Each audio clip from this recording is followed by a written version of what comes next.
Welcome to another broadcast of The Competitive Edge.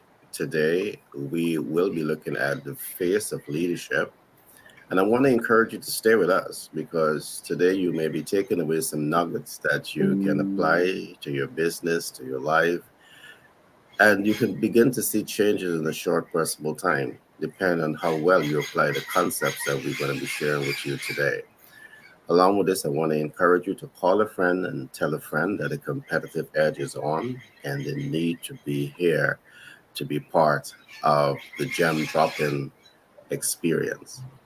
Today, with me in the studio to help drop some gems, we have Peter Scott. And Peter Scott is a great mind in dealing with master plans, and you will hear from him shortly.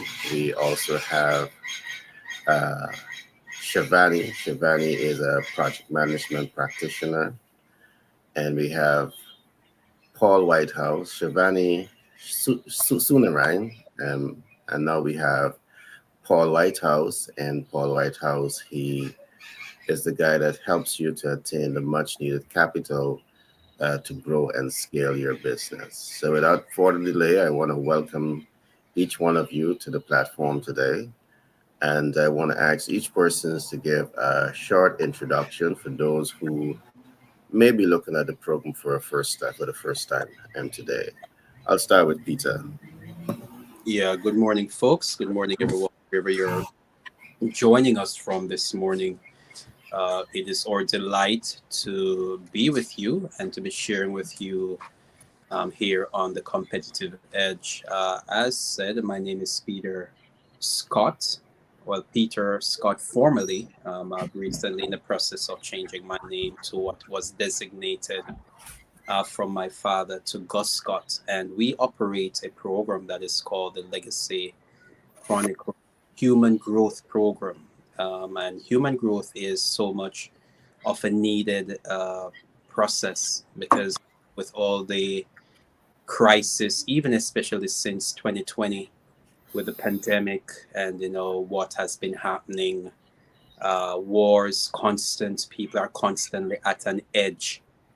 Human growth has become something that, as you know, the human person is feeling less and less significant in the world that we're living in today. The rise of AI as well as caused the human person to feel less and less significant. So our drive is to get human beings to realize that we are valued and we cannot, we are indispensable. And that's what we do. And thank you for being here. All right, thanks for that share. And Shivani Sunarayan, love to hear from you. Hi, everybody. Thank you, Gary. Always lovely to be here on a Monday morning for me right now, 7 a.m. my time, right? Drinking coffee. So, who am I? Project management all the way. Everything can be solved with the projects. And even if you are not a project manager by trade, as we say, using some of the concepts can really help you to be a better business leader, to be a better career professional, to be better at everything, to be better at life. As I came into the conversation, you were telling Paul about sometimes you have to, smell the cappuccino. You were saying smell the cappuccino, but I was saying smell the coffee, right? Because I'm a coffee drinker. I'm a hard coffee drinker, as you know, right? Not cappuccino. So at the end of the day, it's doing a project. It's all about looking at every single aspect. So it's a life story as well, that you have to look at every single aspect of your life in order to succeed. It's both about professional and personal. Looking at everything is connected. So project management really taught us all that. So I'm very glad that you are also seeing it too, that you have seen it over the years, I'm sure. So thank you, Definitely, Deborah. definitely. Paul Whitehouse, you're mute, Paul. Shivani, I think I hear you saying that cappuccino is for soy boys and coffee is for leaders, right? Hard coffee, strong coffee, Yeah, black coffee, no black milk, coffee. no sugar, just hard, Oh, Yeah. freshly brewed. Oh, hold on. I didn't mean that. Didn't really mean it that way, Peter. Just generally speaking, Yes, yes, yes. across the board, not you. So, anyways, Thank you. uh, my name is Paul from Patriot Business Finance Consultants, and we can help you get the capital to advance your business. That would be small capital, which would be equipment financing, $40,000 and up. Real estate financing, $50,000 and up. And when I say up, I'm talking into the millions. 10 million for equipment financing. The sky's the limit for real estate financing. And factoring, purchase order financing, that's a cash flow program, or that's a program that helps you to fulfill PO financing, helps you fulfill orders. So yeah, that's us. We want to help you get the capital that you need to grow your business, and you do need capital to grow your business because it won't grow without it. Thank you. All right, thanks for that share, Paul. Yep. Now, for those who may not be looking at this program for the first time and wondering who is Gary Thompson, I'm just going to spend a little bit talking about what I do. First of all, I am the author of multiple books, and one of my most recent books is titled Master the Sales Communication Process. Now, that book has been written. Why? Because we recognize that many rising stars in business, you get into business and you don't have the strongest marketing and sales tools. So, what Master the Sales Communication Process really helps you to do is to understand that once you have a brand, what's the next step? You need visibility, you need reach, you need impact, you need client conversion, you need to optimize the potential of the business to cash flow. You need to build confidence and trust and credibility in the eyes of the consumer, the public, and your team. And this book really gives you a step by step approach to master all of the above. Now, there are 11 volumes of the book. All you need to do is to go to our website, which is the bestsellerportal.org, bestsellerportal.org, and navigate that website, and you'll be getting a lot of those books to learn from.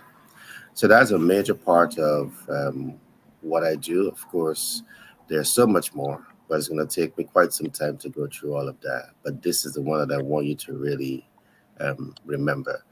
Our organization also give you the support to get market intelligence, because in starting a business, business is not about speculating. All right. If you want to be a great leader in business, it's about ensuring that you are collecting sensitive data, you're analyzing sensitive data, you're applying yourself from a sensitive data standpoint, and you're also able to mitigate data.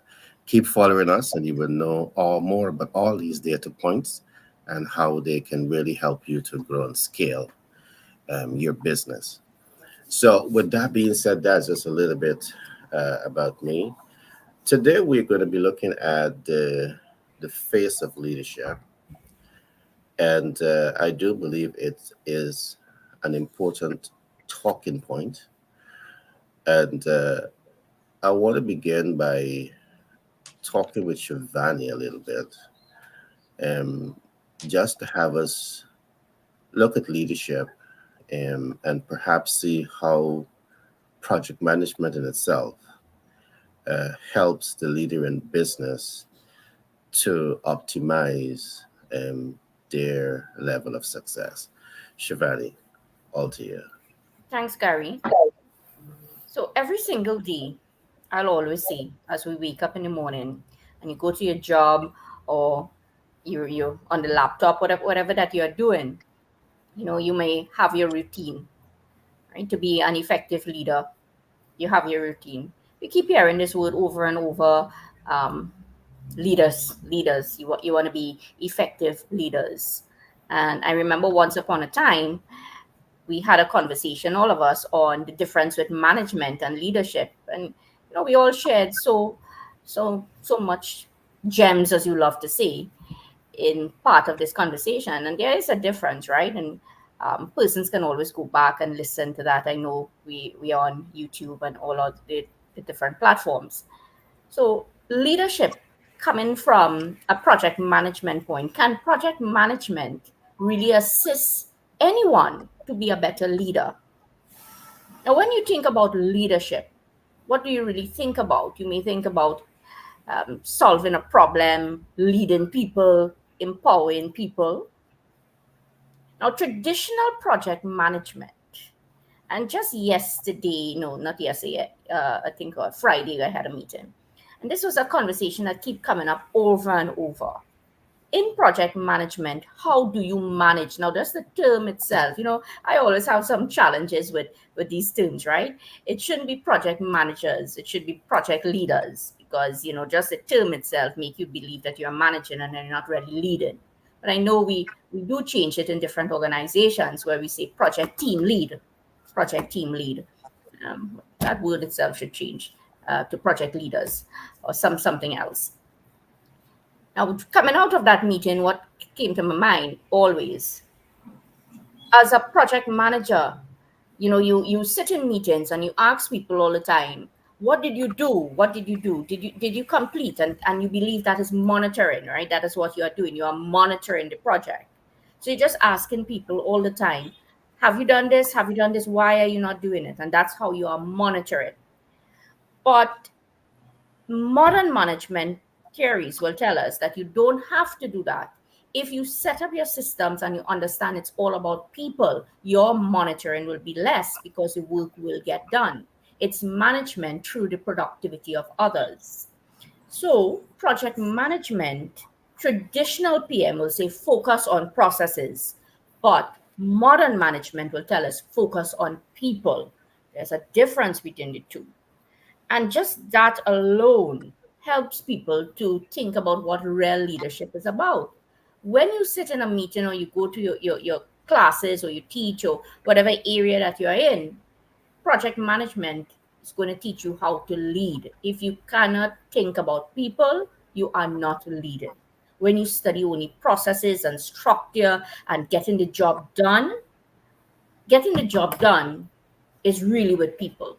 So it's management through the productivity of others. So that came out of the meeting, the difference, right? And how project management can really help us. A traditional project management would have taught us to do it that way, would have taught us to say, go to your meeting, what did you do, why you didn't do it, and you go on and on like that. But leaders as project managers, and you're trying to take certain elements from PM to really lead better in business or not, it is all about looking at different concepts, right? And how you could improve it.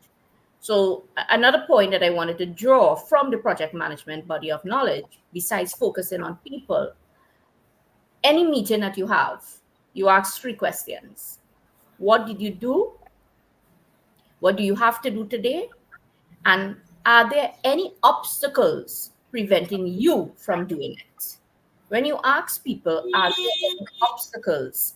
Who's supposed to solve it? You as the manager, you as the leader. So project management, there are lots of concepts that could really help people to be better at leading, which is all part of how you develop your business model, how you develop your strategic plan, as what Peter will talk about a lot. And of course, how you're going to get the funding. You can't get, if you don't understand all aspects of, you're not going to get the funding in order to do whatever you want. So it's all about interconnection, right? And project management is that. It teaches you interconnected leadership. And that's what I like to preach. It's interconnected leadership. You can't say, this is all that I'm doing and I'm not seeing the big picture, as we say. So it's interconnected leadership, and project management teaches us that. So there are so many different concepts, right? And I'm just sharing for now 3 different aspects. 1, you have to focus on people if you want to look at leadership, which is different from focusing on processes. 2 will be look at everything as a whole, right? Don't break it up. Yes, you break it up, but you bring it back together. And of course, it's about interconnection leadership. There are so many others. Yeah? Thank you, Peter.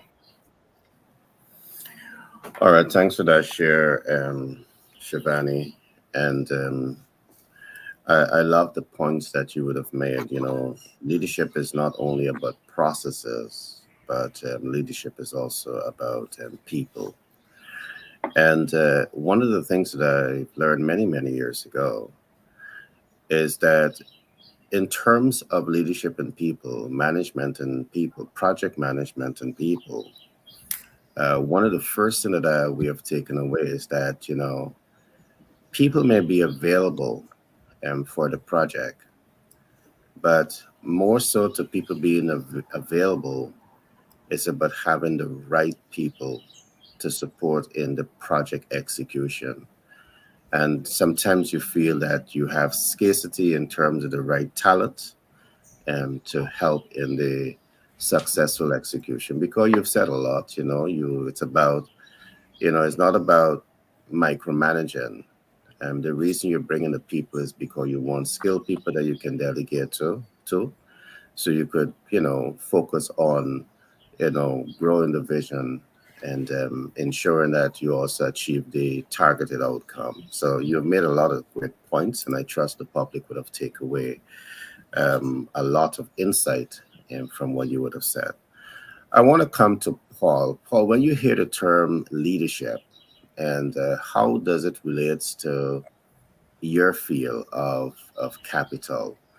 I'm just going to give a brief view that I've seen. Many rising stars in business, they struggle in leadership mastery when it comes to access to capital. All right. And one of the things I would say, it's available, but if you don't have the right leadership style, it may undermine your ability to access. But what is your interpretation of that term leadership and when it relates to your field of access to capital? Well, it's a very interesting question, especially the face of leadership. Maybe, I don't know. I think when people think leadership, they envision a certain physical appearance. Really, like the guy 6'2" with a Mhm. perfect hairline, chiseled jaw, or I like. the lady in charge is statuesque, looking sharp, ordering people to do things. That's I don't think any of that applies. You you really can't tell what a leader is until they talk. Mm. You can pass them in a grocery store and you don't know. You might know. You could certainly tell with people in confidence, the way they walk, the way they present themselves. So yes, you can tell, but you can really tell when they talk and speak. So physical appearance has nothing to do with it. It doesn't even help at all, right? It's the person who speaks and what they say and do. And I think leaders have to be very sensitive to conditions and circumstances of the people that they're leading, as well as the circumstances of the project. All of those things are very important. Plus, they got to know the processes, procedures, and solutions, or be creative and come up with really good solutions. So, as far as how it relates to what I do, it's being quick. You can only be quick if you know the information. So, when there's a situation that needs to be solved, typically my stuff is not emergency things, right? Here's what they need, and I'm quick to provide a solution. Here is what you do. Here is how we get it done. Most of the time, it's very simple and straightforward. So, leadership in the financial, it's having the information, presenting that information in a way that really explains it to the client. Here's what we're going to do. Here's the end result. Here's how it solves your problem. And then leadership is getting it done, not waiting until the next day, not even waiting 30 minutes. We're supposed to respond to emails in 15 minutes. Like that's ideal customer service. Every Mhm. message you get, you're supposed to be on it. That's leadership. Mhm. That's getting things done. Mhm. So, yeah, in my field, leadership is moving quickly, having the solutions, being able to effectively explain those solutions to the client, let them know why this is the smartest and best way to do it, and then getting it done. Well, I love the last part, among the other stuff that you would have said. You say leaders is about knowing the situation, the environment in which you're in, and also knowing people. And I do believe that that is definitely essential characteristics for leaders to have. I also heard that leaders has to be solution driven. They have to understand the situation and really focus a lot on solution. And I think that those definitely are characteristics of great leaders. What I've heard last, however, is leadership. They should not procrastinate. They are not master procrastinators. They are master proactive. They get out there. They know what has to be done. They get out there. They do what needs to be done, and they make things happen. And I do believe that that is a good summary of what leaders is in business. Yes, you want to access capital. If you procrastinate about this, you're not going to make it happen.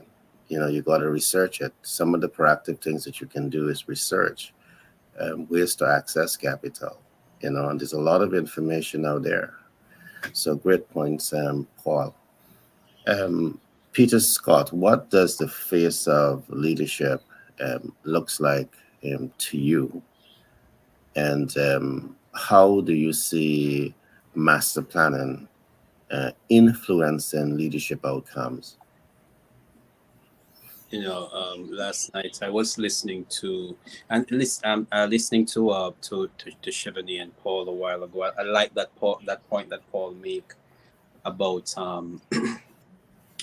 responsive, proactive response. A leader should respond in 30 minutes or less. But then when you have an operation that is so much, then how can you respond when you have a large operation? Then you need to have individuals, like Shivani is saying, you need to have individuals who will do some of those responding for you. And when you focus on those individuals, then you have those individuals responding within the 30-minute operation. Then you need to have individual system and the process, not just focusing on the system or the process, but focusing on the persons themselves. And the reason why I said it that way in responding to you, Gary, is that yesterday I was listening to Jack Ma, who is the founder of the Alibaba. Alibaba, one of the fastest growing companies that acts like, or is in competition with Amazon. Thank you so much. He was speaking about how, because of AI, how human beings are losing their significance, and leaders, or what we ought to do now, is to focus on the soft skills, because there are some things that no technology just cannot do. Technology cannot be empathetic. Technology cannot love. Technology cannot care. And when we're speaking about the human person, human growth, and it's a first time, I think, in history where people are beginning to realize, looking at somebody else, you get the feeling that people feel threatened in their existence, because technology has advanced where entire ecosystem that generate productivity is being wiped out. So how do you get that individual to care for himself, to care for his family, to live a worthwhile life? And so the question of human growth and human significance is in question. And how do we deal with that? How do we deal with that? And I don't think, in a sense, I think one of the issues we're having is because we're not seeing technology for what it ought to be. It ought to be an aid, and a part of the issue there is that we're not looking at the picture from that broad spectrum of knowing how Shivani is saying, not understanding the whole, but then breaking down the whole into parts to manage the process, but then bringing back and understanding the people that are assisting us and looking at the whole again. And how can we do that? How can we, when in just a short space of time, how can we have that view, that holistic view of what humanity is and the contribution that short space of time toward the project? You have to be able to have vision. And in order to have vision, you need to have what we call that master plan. You must be able to see all the pieces, and the only way you can see the pieces is to actually write it down. You have to think on paper. And that's the element of master planning. That is the element of leadership. That a leader is going to make sure that for him to do the project management, he has to see it has to be written. For him to understand the contribution and how each person is going to contribute, he has to be able to look at it, to make those judgment calls in what is happening, to know who is responsible. So we have to, and that's the key thing that I'm going to say, where leadership and master planning, to bring human productivity to highlight, especially in an environment when human beings are losing their significance. You have to think on paper. If we don't, we will always be in competition to everything else that is on the horizon. Well, PT, you've said a lot, and I do believe that you're correct. I do believe that AI has its advantages, and they also have major disadvantages. And I do believe that what great leaders are challenged to do is to pause a bit and observe the realities surrounding AI. AI can, help you in businesses. One of the things that we have been taught in business is to be able to keep abreast of relevant technological development and to adopt those technology to the organization in terms of helping the organization to attain the competitive edge. Well, years gone by, the way you look at this is if you have a machine that is giving you 10 output per hour, is how to identify technology that's going to give you 20 output per hour or 30 output per hour. The ability to increase productivity parallel to increase sales is going to lead to increased profitability. But today, in the days gone by, we were doing all of that without, significantly affecting working alongside, human beings, parallel to human beings. But now you have the technology that is very disruptive to traditional culture of people. And those are things that we need to talk about in terms of leadership, so as to ensure that the human sustainability for the short and long term is well secure. I know that we have a lot of political activists who today they're talking about a universal salary for people. So while you're going to be displaced in the workplace, they're saying to you, have no fear because there's going to be a universal income. I'm going to be here and I'm going to start think all of that as a bunch of baloney. And I can be put on record for that because the last thing that we want a human to do is to collect a salary, sits at home, get chubby and fat, and what happened. We should be talking about, how are we going to work with a human being to ensure that they can truly tap into their greatness and, elevate above, all the technological issues. But we're going to develop a specialized program focusing on this because I can go both sides on this topic. I think where AI, as Peter would have said, is playing a tremendous role. We see what has happened, if you are in certain creative content field and you have AI that is helping you to cut through the clutter and extract essential data, which for the person who may not be accustomed to using data, it has given them this as a tool to collect sensitive data, relate to sensitive data, and still look relevant as you put the content out there. That has strengths and weaknesses. Because one of the things that I talk about, Peter, is that while you have AI that is helping you to collect data, and you have AI that is helping you to develop and communicate through that data collection, and one of the things that we want to look at is it a threat to human intellectual competence? Because if you have AI doing all the analysis for you, and that human element is not there, taking in that information, relating to the information, is it affecting human intellect? And if it is affecting human intellect, that is a threat, because it's going to force the mind to become lazy. But as you said, there's so much for us to talk about on that particular subject that you brought up, Peter. Great points that you would have made.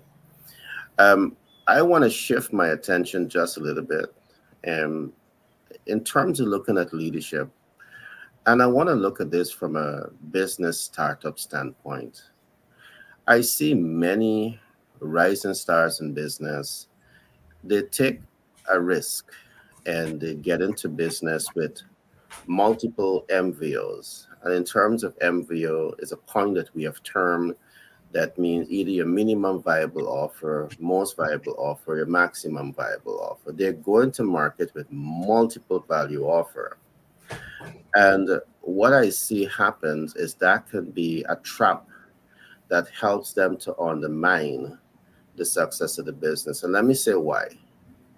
Because if you're going to market with 10 project ideas, 5 project ideas, as against the 1 in 10 factors of brand selection, it means that you need everything that we're talking about here. Orly and Shivani talk about you need to have processes, you need to have people. I'll talk about money. The three important things that you need to run any project is the human, the technical, and the capital resource needs. And the more project that you're doing, is the more human resource you need, is the more technical resources that you need, is the more capital resources that you need. So I want to sit here to say to you that if you're a rising star in business with limited resources, depending on where you are in the world, and you're going about business in this way, I want to caution you. It is good leadership to pause and ask yourself, what is the one project that I can start, I can jumpstart, that is going to get me to cash flow optimization within the shortest possible time? It may not be your premium brand, it may not be your second brand, but it may be a brand that you know that you can cash flow within the shortest possible time. And you need to focus on this. Put your energy here. And as you start to cash flow now, guess what? The additional cash flow is what's going to help you to be able to pay for more human resources and pay for more technical resources. And gradually, you're going to build up. And I'm saying this in the eyes that if you are not the kind of person that can go out there right away and pull in investors, talk to Paul, talk to these critical players, you have to look at a narrow approach. That is good leadership. Leaders don't necessarily go with the whole pie all the time. All right. They take incremental steps to achieve an end result. You must have a strategy to attain that. So I just want to share that bit. But what are your thoughts, my friends? I mean, do you think that sometimes, even in projects, even in capital, even in master planning, do we bite off sometimes more than we can chew? So, Gary, as you were speaking there, right? I started to smile all the time, right? A lot more than Yeah. normal, right? In this conversation here. Yeah. What comes to my mind is what you're speaking about. Clearly, it's about value-based project management. Value-based. And not only value-based project management, but value-based for anything. So a lot of times we hear that term, right? Incremental, progressive elaboration. Do a little piece and get the money and then pump it into another aspect of your project, which is perfection. Because you may not get all the capital one time. So you have to now analyze. And what makes a difference in that statement you said too? It's value based. Don't just say, well, I'm starting a little piece here and then eventually I'll grow and grow and grow. What are you starting with first? Need to give you the most capital, you know. And I think this is something that people need to learn so much more of, right? It's a pet peeve of mine when I hear that term always. I mean, I come out of meetings like all the time and keep hearing it. And probably it's because of the project management talks. I keep hearing it where we say incremental, do it incrementally, piece by piece. I have seen it right now. I'm analyzing something and they are doing it piece by piece. But I say, you know, you all stop this. It's not going to work. The piece started with first is not going to give you the capital that Paul could give you the money and you come again. Because if I send them to Paul, Paul is going to say, I'm going to make no money. That is not going to make no money. Scrap that. Scrap that. And you know, he loves to say everybody's approved. Everybody's approved. So he's not going to be able to say everybody's approved in that sense at all.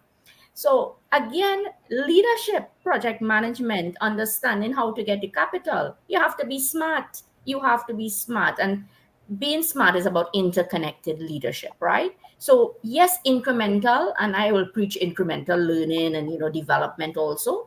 But you have to know, and Peter, you will be with me on this one, I'm sure. You have to know the stage that you are in life and what will make the best impact for you to start. Because you're not starting as a child, you know, and you do piece by piece by piece by piece, right? You're starting probably as an adult, and hey, you need to play catch up because things not working, right? So if you need to catch up, or even if not, even if you were starting as a child, my whole concept is incremental is good, but what am I starting with first? Exactly. So some people might call it, Peter, you know, small wins. Do the small wins. What we may say is low hanging fruit, right? You know, don't bite off what you could chew. But I don't know, you know. I say big wins. I take something that I know I could make off. I may say I have the resources. I know I could do it, and pump all the money into the thing, and see what I could do again.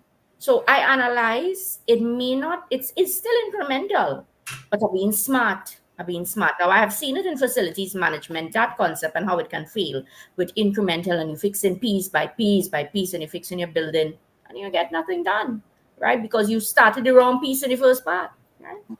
So value based, it's a whole conversation. There's a whole system to do it and do it well and do it well. And to me, that makes you a better leader. You see better output or results. I don't like to use the word output alone, but it's benefits of that aspect of the project. It brings in the capital that you could fund something again. So we're not doing this thing in isolation. We're not doing this thing where we don't know what we're doing, right? You want capital, yes, but you have to present a plan. If somebody comes to me and say, this is the plan, I need capital, I want to know about sustainability. I want to know about sustainability. So leadership, you know, those were just some of the points that came to my mind. There are other things too. But Great points. I agree Great with you, point. Terry. I'm hearing a connection between what you and Shivani is saying, in the sense that, and you are right, Gary, because a lot of individuals, they have so many ideas, and especially persons who are creative, they want to produce, they want to bring about every idea at the same time. Um, but what I hear Shivani is saying is that and that is my what Shivani is saying is what I love, in combination with what you're saying, because it's to have those great ideas, but then you want to see all of those great ideas as a whole, And when somebody can have that master plan in knowing how all those ideas interconnect each other, you got to have that piece first. You got to know how all of those ideas interconnect with each other. And then you now can break it down to say, now, which one first, which is going to be what I love to, in my circles, I like to talk about the tip of the spear. I love to talk about the tip of the spear because ideally in the world in which we live, if we build our business on one idea in a technological environment, we will be wiped out. So we have to become that one-stop shop to serve our niche market. But then, as you're saying, Gary, we want to find the tip of the spear. And as Chevrolet is saying, now when you find the tip of the spear, now you're able to focus. You're managing the tip of the spear in understanding the whole, and that is where you really win, where you're not drained, because each piece is also carrying the other pieces. And when one piece works, because it's a project, the whole is a project. Now you can be able to bring the other pieces as you move forward. All right, great share, Peter.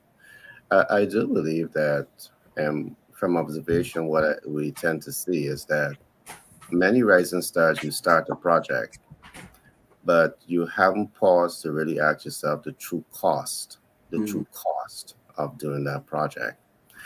And even when you raise some degree of capital, you find sometimes not knowing the cost of running the project, and also taking budgetary allocation to now allocate to other things that has not even been fully looked at. It can undermine your success. So one of the things that we tend to emphasize a lot in good management and in good leadership, whatever you're doing, take the time and understand the cost of doing what you're doing. Mm-hmm. All right. Depending on where you are in the world, sometimes you may have to find very creative way to get your processes moving, because not every part of the world you may be able to connect with a team like us, all right, or with Paul, who will talk to you about mixed capital. So as we look, if capital is the driving force to move your process forward, because you may have access to human resource, but with capital you can access technical resources. But if where you're at, you're not able to fully do that, you have to find creative ways. This is an interesting conversation, and we will expand on it as time progress. But great share, both Shivani and Peter. Paul, what are your thoughts? I mean, are we biting more than we can chew? Wow. Just listening to what the three of you put together led me to this conclusion. Hey, you have to understand the cost, because there is a cost. If you have human resources, you don't have them if you can't pay them. You might have them for a short while, but you got to understand the cost. You really got to make that projection and know what you have to have on hand, plus cash reserves. Okay. Can we do things incrementally? I mean, yes, we definitely can. Incrementally is a word, and the definition, we can do them according to the definition, but incrementally suggests doing it slowly. Well, don't try to do it slowly. Try to do incrementally as fast as you can. Move steps. Yeah. Don't wait. Don't think I'm doing this incrementally. I can take my time. Not really. You can't. So incrementally is piece by piece.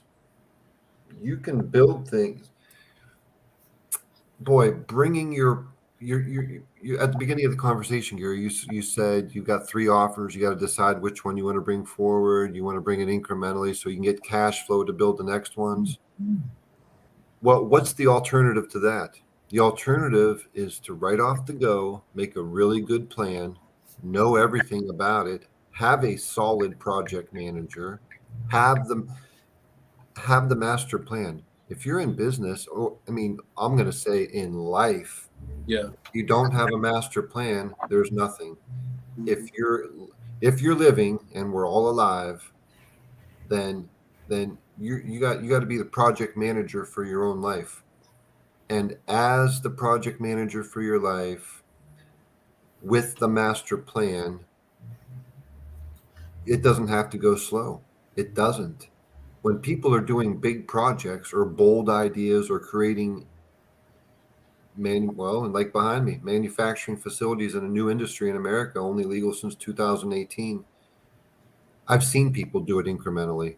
I've Speaking about industrial hemp, I've had people say to me, I'm just going to get a 1 ton per hour system and I'll build it from there. Well, that's not going to work. If you really want to build a business that'll generate $63 million a year, then you start with a 9 ton per hour system and you find the methods and the process in whatever way you can pull that together and get it done. Mhm. The opposite of that, and I've had a few people say, I'm going to get a 1 ton per hour and work my way up to it. You're not going to make enough revenue to be able to get there ever. I mean, maybe in 50 years, 40 years, but it's going to take a long time. And then by that time, you'll be satisfied. You won't be satisfied, but once you've got something going on, some people won't take it to the next level and multiply it times 10. Yeah. You should multiply it times 10, in my opinion, at least, right off the bat, if you can pull it off. And you can pull it off because anybody can pull anything off. I mean, I'll relate it to this. You want to own a pizza shop. Well, get a pizza shop. Don't get a little push cart that you can sell slices on the beach and work your way up to saving enough money to buy the pizza shop. Just find a creative way to buy that pizza shop right off the go, and you have what you want instead of playing it safe. You can go big and play it safe at the same time. You know, going big doesn't mean that it's wild and you're risky. You can go big and play it very safe and have all of the guardrails in place so you don't things don't blow up, right? So I say go for it right off the go. You can do it. There's people around you to help you. There's project managers. You have to have the master plan. There's capital available. You can do it right away. Everybody can. So go for it immediately. I love the points that you guys are making. I truly respect it. But I want to push back just a little bit. Um, because I see the desire to build a smart community, a smart, let us say, gated community, is a project, is a single project. Um, the design of that project could be simple and it can be complex. But we all would agree that the timeline to cash flow, a smart gated community, it's going to be way over 12 months and perhaps over a few years. And again, this is one of the reasons why I emphasize taking the time to understand the cost of running that project, and ensure that you have the kind of capital. In some unique cases, you find that while you may have the budgetary allocation to pay for that project, if you're taking things like debt financing, and depending on the type of equity financing that you're going to be taking, um, you may have monthly debt obligation.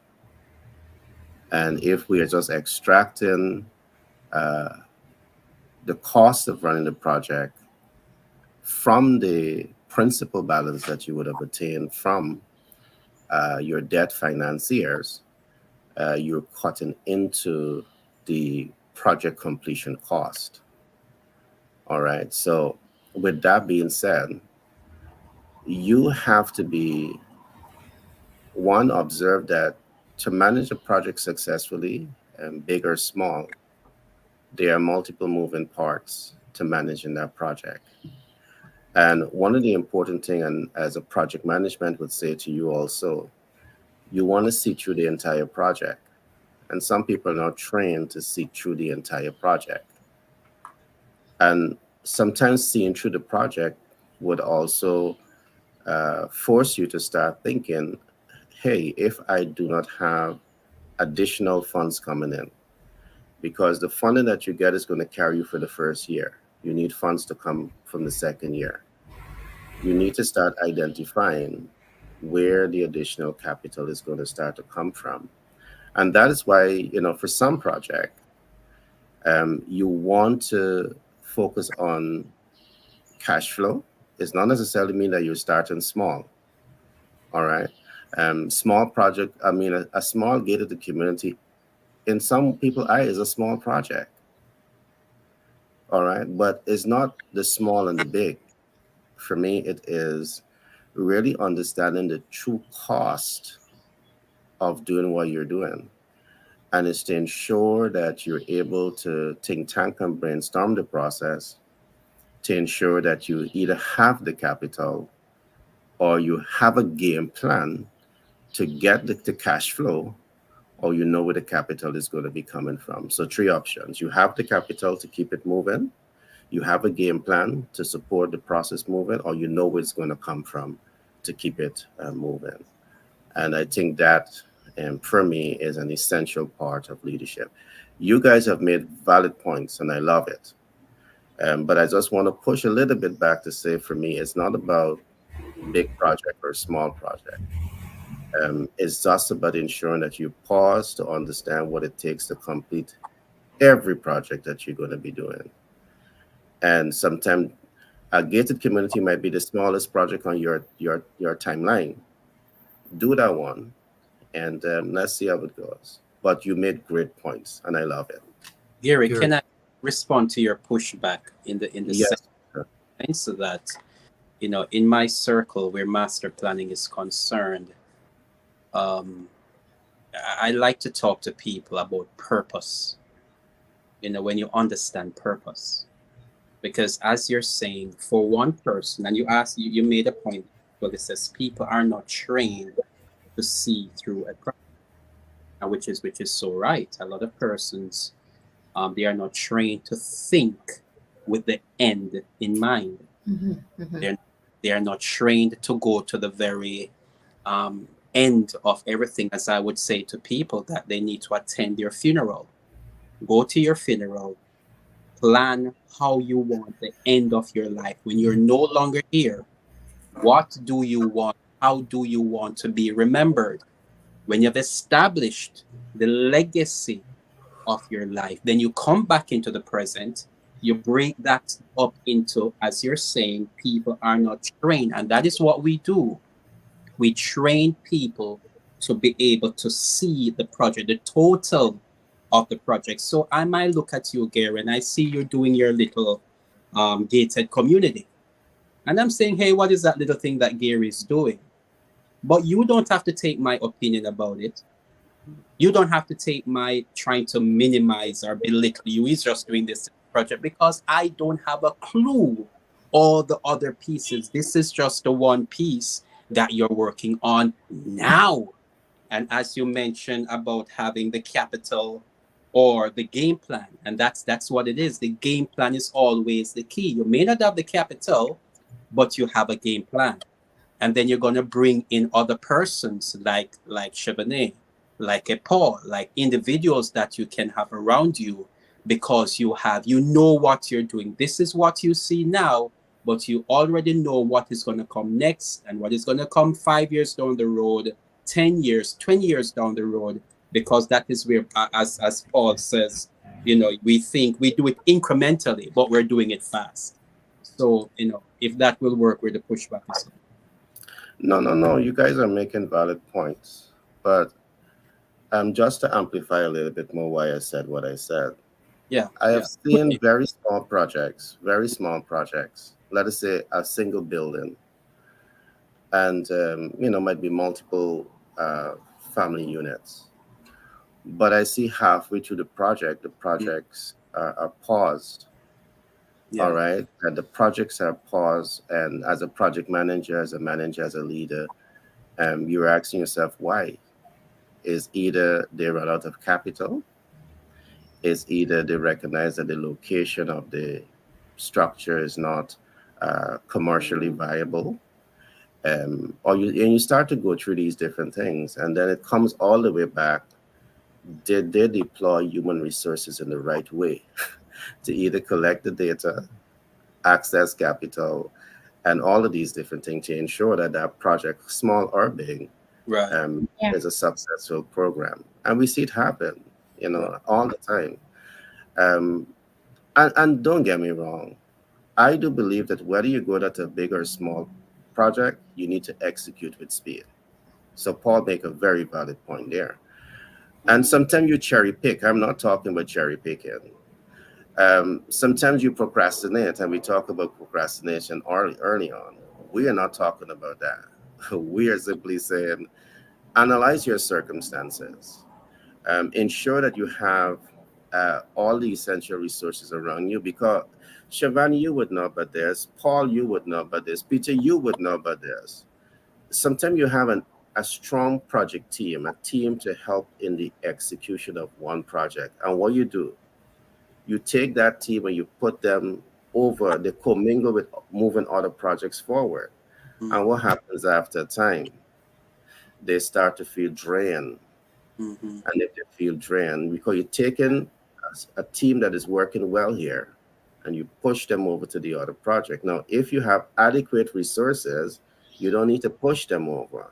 You need to bring in new human resources, bring in new technical resources for the next part of that process. It's like, let me look at it in this way.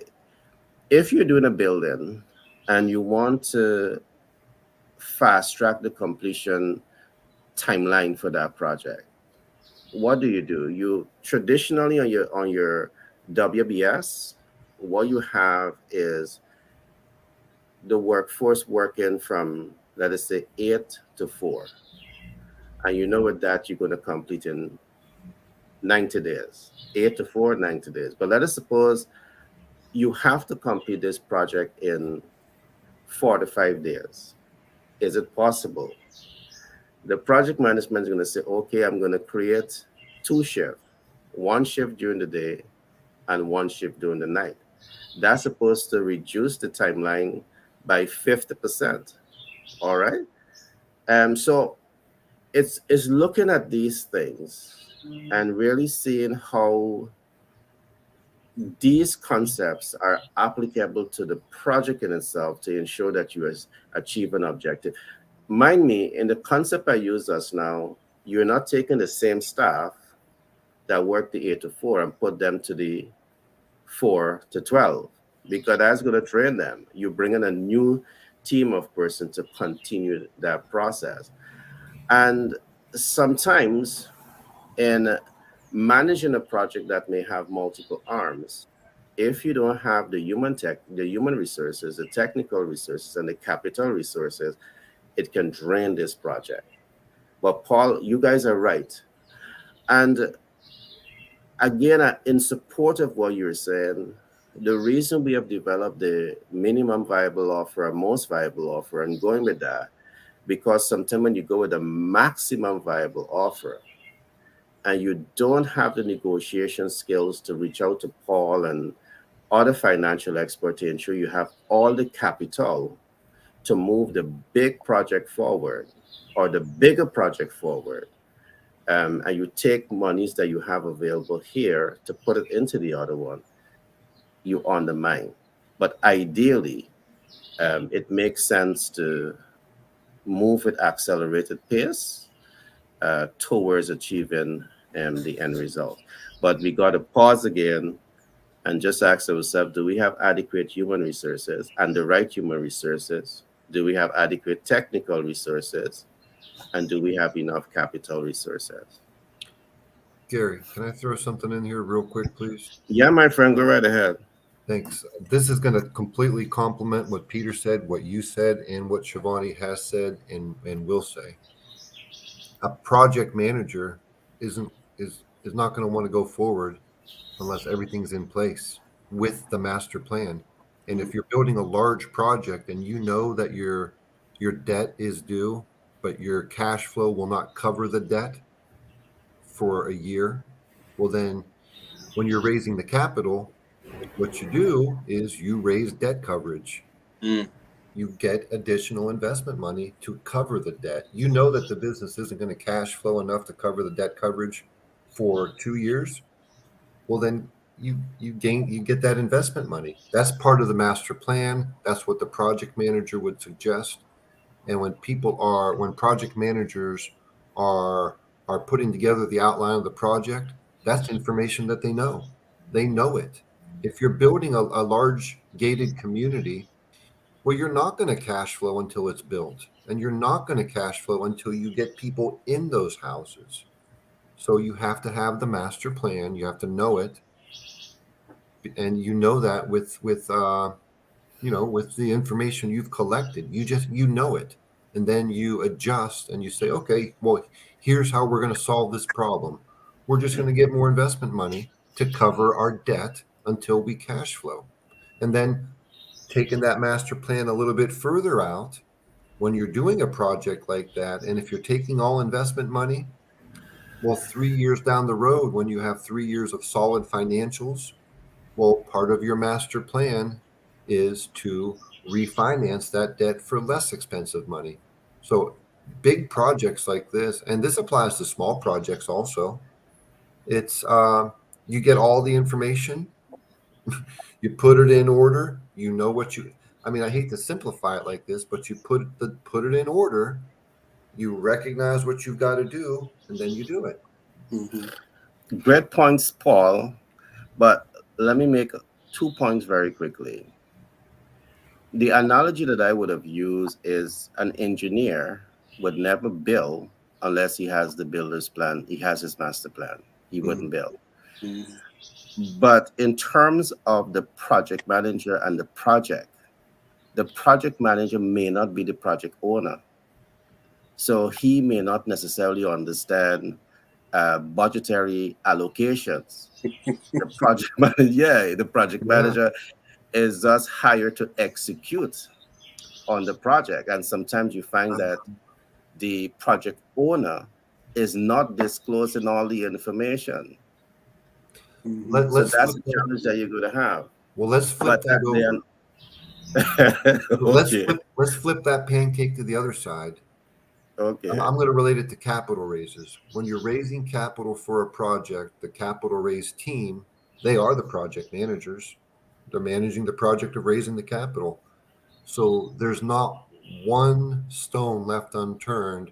Everything A to Z is looked at, assessed, re-looked at, calibrated, verified, and they know it. They don't go forward to raise capital without. No, but I get you, Paul. Yeah. And I think the important thing that Paul is saying, regardless of the project that you're doing, you should have the expertise within your network that is consider the whole cost of doing that project. Yeah. So long before any project starts, you already would have know the budgetary allocation, negotiated for the budgetary allocation, and have the capital to move that project forward. And Paul, you're right. I think in the ideal sense, any right-thinking person, that's exactly what you want to have happen. But the point is still, some people bite off more than they chew, especially when you're not taking the recommendation that is being tabled now. Get the facts before you start. It's like looking before you leap.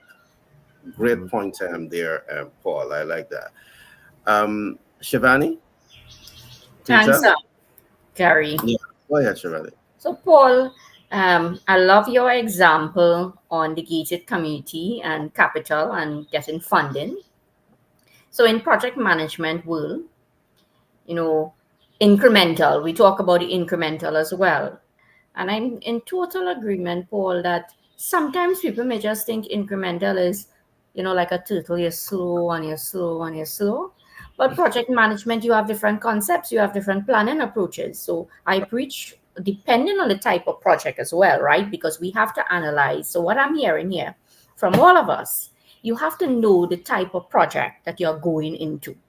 And then you'll use the type of approach, right? So some will be different. So for example, when I'm in facilities management projects, how I will manage FM is different from how I will manage innovation projects. my planning approaches will be different. So I can't come and say one size fits all. When we talk that type of language, this is where failure happens. So it starts with really understanding the project that you want to embark on. It starts also with understanding value. What is the value? Are we going to say we're starting with this product or this aspect of the project, and we know we're going to get the capital from that? I have seen it also with community-based projects, when you build in your gated communities or your buildings. One aspect that we were analyzing recently, we need the capital, but you're not going to get the capital for the entire, it was for 2020 structure, right? You're not going to get the capital for everything one time. You're just not going to get the funding for that entire project upfront. You need to show something, but you have the end goal in mind. You know what you want. You want, let's just say it's to do 20 condominiums. You know what you want. But you may start with, you have analyzed your market, and people like Gary at his high status is going to buy these aspect of this type of condominiums. So we focus now on a different target market initially, and we could get Gary to buy that. We know Gary going to buy that, and we're going to get money for the rest. So it's interconnection, right? It's interconnection. It's understanding what type of project that I'm dealing with.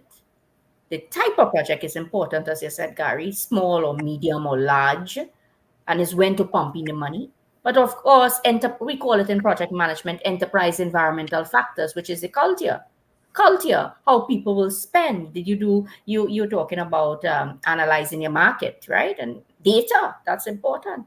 So I can't sit here, none of us sitting here and saying this is the one best way to do it. No, everything interconnects. So we all saying that, and I'm happy for that.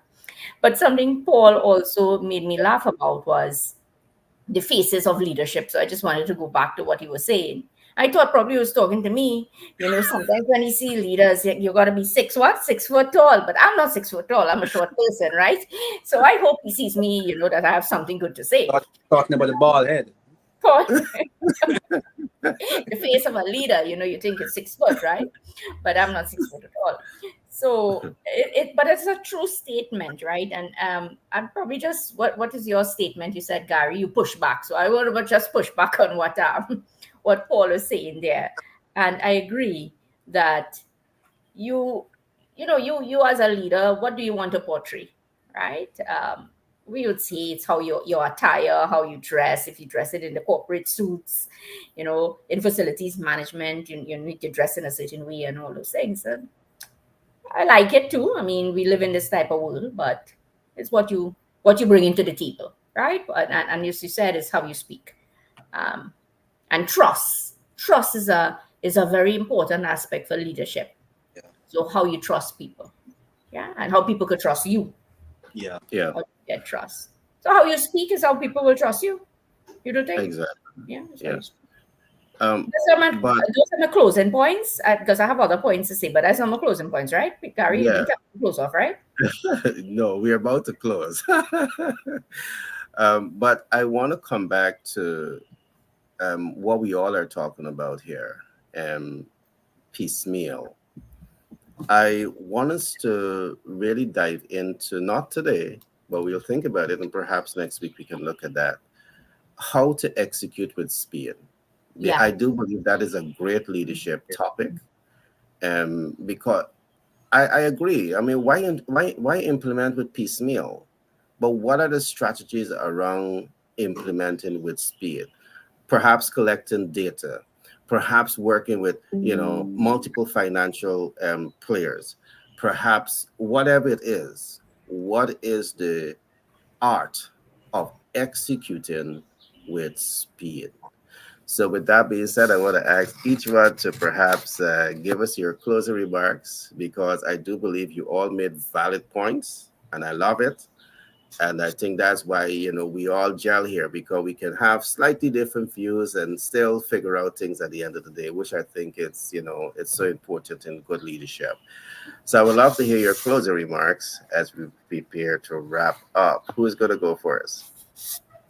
Yeah, I thought Paul was saying that, bald-headed people are, they are leaders, but then she brought it. So we are not. We are not. I was trying to figure it out, but what he No, was. but here the You're Peter, trying that to put me back for the cappuccino. I'm drinking Peter, my very strong coffee, huh? Not no That's a cappuccino. leader right there. Look oh, at her. Peter, there's an easy solution to that. They got something they call shave and set, right? Yeah, So I'm going to use that. I'm in the leadership ranks moving forward. thinking All right, of you guys. yeah. Yeah, your closing remarks. Go ahead. Yeah, I'm closing right now. But the thing is that as this discussion today is really is inspiring, and it's good when you're in an environment where you can just communicate. And as Chevrolet said in one of the discussions that we had in maybe a couple of days or a week ago, when you can build on the ideas of others and you can pull creatively from the energy of others, because right here in this session I actually saw my life for the past, where I'm coming from the last 15 years, because I started out in my home country in the island of Jamaica just before I came here, in being a part of big projects in a small community. We would call it big projects, because back to back I was a part of, play key position in 3 building projects, where one of them we built, we just got a piece of land for my church, and within 2 years we were able to build a beautiful facility for our community there. It was a beautiful facility. Then things happened and I had to leave, and we partnered with the local politician, and we were able to allocate a couple million, several millions of dollars to do another building project, and that was successful. Then when I was about to leave, based upon how we were able to do 2 projects, I made this big bold statement to my team that was back there. We said that, okay, we're going to build this other building, and we cut the piece of land, in faith. We cut the piece of land and we make the faith statement and says we are going to build our own building, another building again. And so said, in a period of time, we were able to have individuals. Well, actually, it was a company here from the United States who actually gave us everything we needed for the completion of that building. So coming to the United States now with that track record behind me, I found the biggest project that I could look on, and I'm gonna take this on. And then I realized that, hey, what you did, it's a different game here. It brought me down to have to start all over again from scratch, going back to the drawing board of trying to figure things out. And incrementally over time, we had to understand what the pieces are to where we are now. We're able to put the pieces together, and now we're looking to execute with speed. So this program, I'm saying, has really galvanized the past 15 years of my life. But in closing, finally, what I'm saying to our audience listening here is that this is a great space. I'm going to invite you to come back tomorrow. We're here Monday to Friday at about 6:15, 6:10 thereabout. We want to start 6 o'clock, straight off every day. But we are here about this time every day from Monday to Friday. And if you come here, this what you have received today, what we're saying we're saying from my standpoint, you need to have a vision. You need to have, if you have a vision, all that you're hearing today will be simplified when you have a vision and you write that vision on paper as a master plan. And that's my closing remark. All right, thanks for that share, Peter. Paul? Well, closing remarks on the face of leadership are that leaders have many characteristics. They are agreeable and they're disagreeable. And they're disagreeable when they recognize this doesn't make sense. Why would they agree with that? It's good to be disagreeable. That's a good characteristic, I believe. It advances things. They are tall and short. They are handsome. Shivani, you're now inclusive. Oh no. Yeah. I was contrasting that earlier, that they have a certain image, but that doesn't apply to them all. They have great hairlines and they're bald, and everywhere in between, right? See, push Yes, you I on back, mean, Shivani. good life. Shivani, push you on back. Yes, Come on. I'm good here. But tell me, got a solution for that one. It's called Yeah, Hair blah, Club for blah. Men, but I'm not joining. Okay. But they all got like great leaders. All have certain characteristics in common. They're decisive. They make a plan, and they're not going to move forward without a plan. I understood what you were saying earlier, Gary. With they might a project manager might not have all the. They might not be put in the best position by the founder, Yeah. but that's where they should be disagreeable. I can't pull this off with what you've given me. This got to be this way. So I just think the characteristics, the face of leadership, the characteristics, it's not physical. You can't tell what a great leader is when you're walking past them yeah, you can, but not always when you're walking past them at the mall. You don't know it until you see them in action. And when you see them in action, it's okay for that they're being disagreeable, or that they're pushing back, or that they're setting things straight. That's what you want as a project manager on your behalf. You want them to come in with the master plan and set things on a straight line and then do them. So, Shivani, you're beautiful. Your hair's awesome. Doesn't matter if you're not 6'1". It don't matter. Peter, you got a Thank you great for that hairline. call. You're Yes, looking good yes. today. I For know you're leadership. 6'2".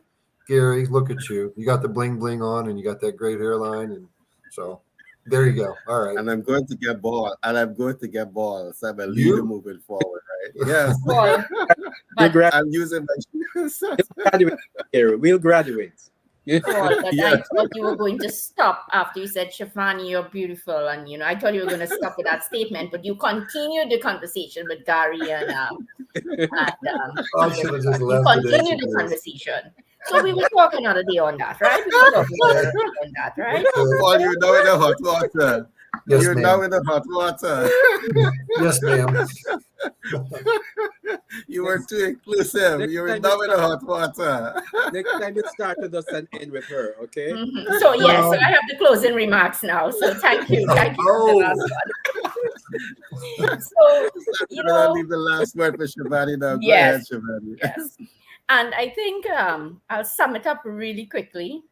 And everything that we were saying, this is a concept that I'm working with in project management. Now, we use it in a classroom environment for taking notes. It's something I tell my students all the time, right? How to take notes. Yes, I may teach a particular topic.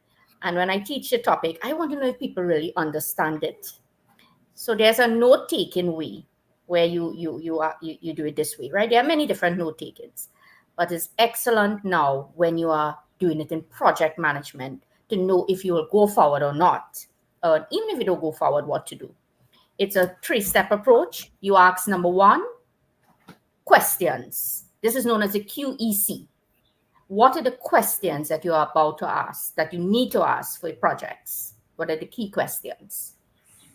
2, what evidence are you seeing? And your evidence is very important because this is where your value base comes in.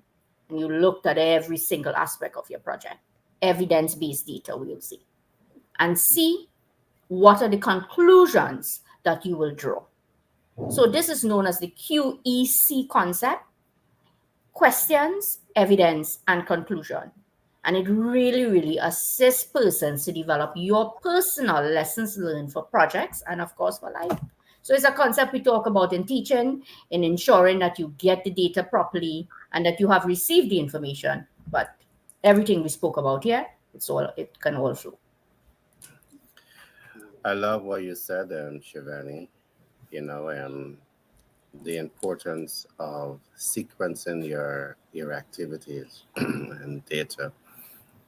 What I'm going to add to that as we wrap up, if you want to be successful in anything that you're doing as a leader too, It's vital to view anything that you're doing from four standpoints.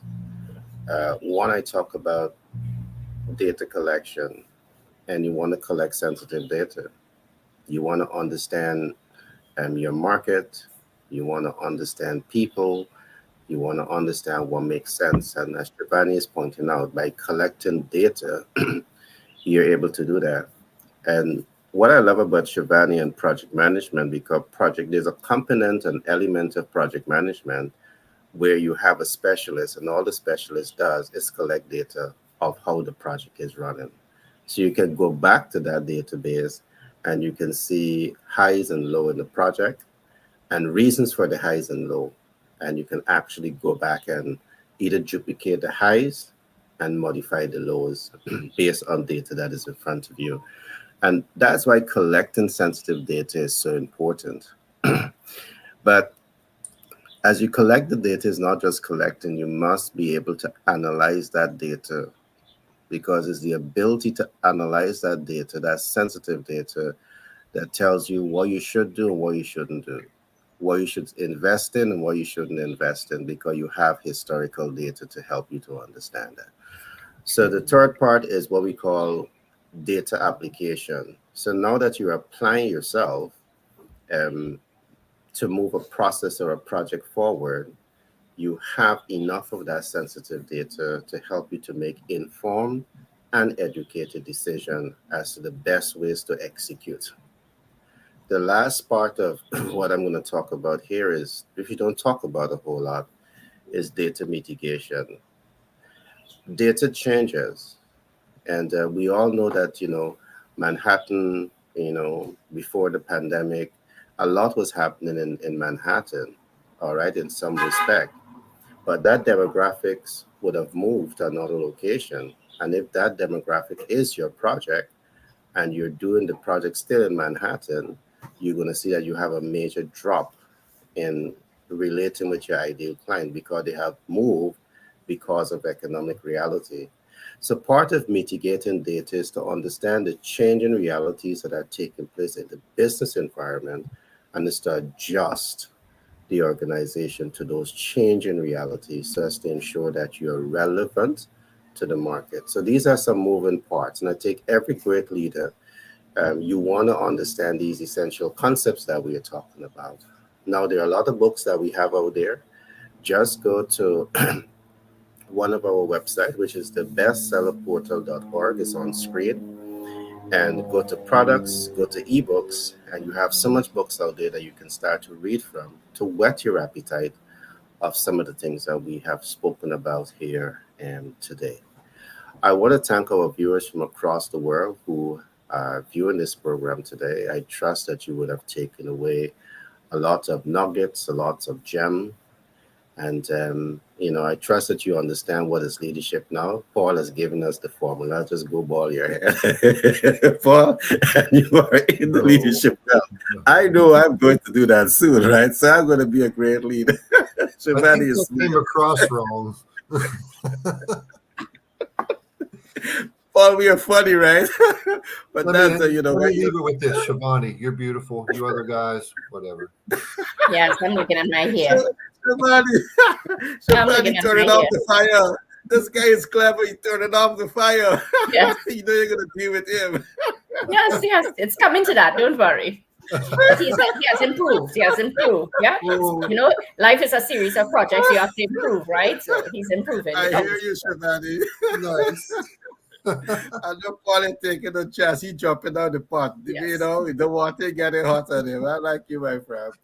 All right, viewers, do enjoy today, Monday. You have a long week ahead of you. Make sure that you put some laugh into your week, and just have some fun and go get that, like Paul. So you all are leaders moving forward. You guys enjoy the week ahead of you, my friend.